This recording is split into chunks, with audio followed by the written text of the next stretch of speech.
Hi, இன்னைக்கு ஒரு ஷார்ட்டான mini vlog தான். இன்னைக்கு வந்து கொஞ்சமாக பிளான்ஸ் மட்டும் வாங்கலாம் அப்படின்ட்டுன்னு பிளான் ஷாப் போயிருந்தோம். அங்கே நிறைய பிளான்ஸ் இருந்துச்சு, எல்லாமே சூப்பராக வச்சுருந்தாங்க. பக்கத்துலேயே தான் இருக்குது நம்ம ஏரியாவில், அதனால் நம்ம எப்போனாலும் போய் வாங்கிக்கலாம்.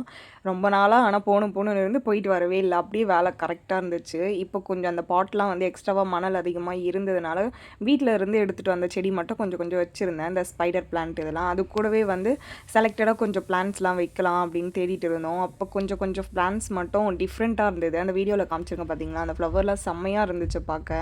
பட் அது வந்து கொடி மாதிரி நல்லா பெருசாக போகும் அப்படின்னாங்க. அதனால் அதை அப்படியே வச்சுட்டு வந்தாச்சு.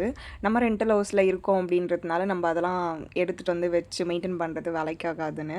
அதுக்கப்புறம் போயிட்டு பிளான்ட்ஸ்லாம் வாங்கிட்டு வீட்டுக்கு வந்துட்டு ஒரு சூடாக க்ரீன் டீ போட்டு குடிச்சாச்சு. ஏன்னா க்ரீன் டீ தான் மெயின்டைன் பண்ணுறது. நம்ம ஃபேட் லாஸ் வெயிட் லாஸ்க்கு டயட்டில் இருக்கிறதுனால க்ரீன் டீ மட்டும் எடுத்துப்பேன். சம்டைம்ஸ் ரொம்ப ரேராக வந்து மில்க்கு ஆட் பண்ணிவிட்டு அதில் வந்து டீ எடுத்துப்பேன். அதுவுமே ரொம்ப ரேர் தான். இப்போ மில்கில் டீலாம் எடுக்கக்கூடாதுன்றாங்க. எதை எடுக்கிறதுனே தெரியாத ஒரு கன்ஃபியூஷனில் தான் போயிட்டு இருக்குது நம்ம நிலமை. ஸோ அதனால் அதோட ஸ்கிப் பண்ணிவிட்டு அந்த க்ரீன் டீ எடுத்துறது. நெக்ஸ்ட்டு ஹேர் வாஷ் பண்ணுறதுக்காக நம்ம ப்ராடக்ட்டில் ரேபிட் ஆயில் இருக்குது. ரேபிட் ஆயிலில் நிறைய பேர் வந்து பிளட்டு உள்ளே வந்து அப்படியே பிளட்டை ஊற்றி தான் பண்ணுறாங்கன்னு கேட்டிருந்தீங்க. அப்போல்லாம் கிடையவே கிடையாது. ரேபிட் பிளட்டு கிளாத்து அதுக்குன்னு ஒரு அளவு இருக்குது. அது கரெக்டான ரேஷியோவில் ஹெர்பலோடு சேர்த்து தான் நம்ம அந்த ஆயில் பண்ணி கொடுக்குறோம். அதனால் அந்த பிளட் ஸ்மெல்லாம் வரவே வராது. நான் எப்போவுமே ஹேர் வாஷ் பண்ணுறதுக்கு முன்னாடி ஸ்கேல்ப்பு ஹேர் எல்லாத்துக்குமே வந்து ரேபிட் ஆயில் வந்து வச்சுட்டு நல்லா ஒரு 1 hour கிட்ட விட்டுருவேன். சில பேருக்கு வந்து ஆயில் வைக்கலன்னா தலைவலி வந்துடும். எனக்கு வந்து ஆயில் வச்சு ஹேர் வாஷ் பண்ணலன்னா தலைவலி வந்துடும். ஸோ அந்த மாதிரி ரொம்ப டிஃப்ரெண்ட்டாக இருக்கும் அந்த ஹெட்டேக் வர்றது. ஹேர் வாஷ் பண்ணுற அன்றைக்குமே ஹெட்டேக் வந்துடுச்சு, செம்ம தலைவலி.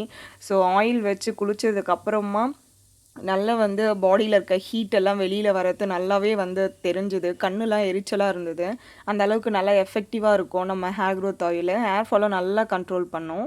அதுக்கப்புறம் நைட் டின்னருக்கு சிம்பிளாக தோசை சாம்பாரோடு முடிச்சாச்சு. ஒரு தோசையோட ஃபினிஷ்டு. எப்போவுமே வந்து நீங்கள் ஆயில் மசாஜ் ஹேருக்காக நீங்கள் வைக்கிறீங்க அப்படின்னா ஃப்ரைடே டியூஸ்டே அந்த மாதிரி ட்ரை பண்ணலாம். ஒரு சில பேர் வந்து ரெகுலராகவே ஹேர் வாஷ் பண்ணுவாங்க. அவங்களாம் வந்து இந்த மாதிரியும் ட்ரை பண்ணலாம். இந்த மாதிரி ஷார்ட்ஸ் உங்களுக்கு பிடிச்சிருந்தால் லைக் பண்ணுங்கள், ஷேர் பண்ணுங்கள், சப்ஸ்கிரைப் பண்ணுங்கள், சப்போர்ட் பண்ணுங்கள்.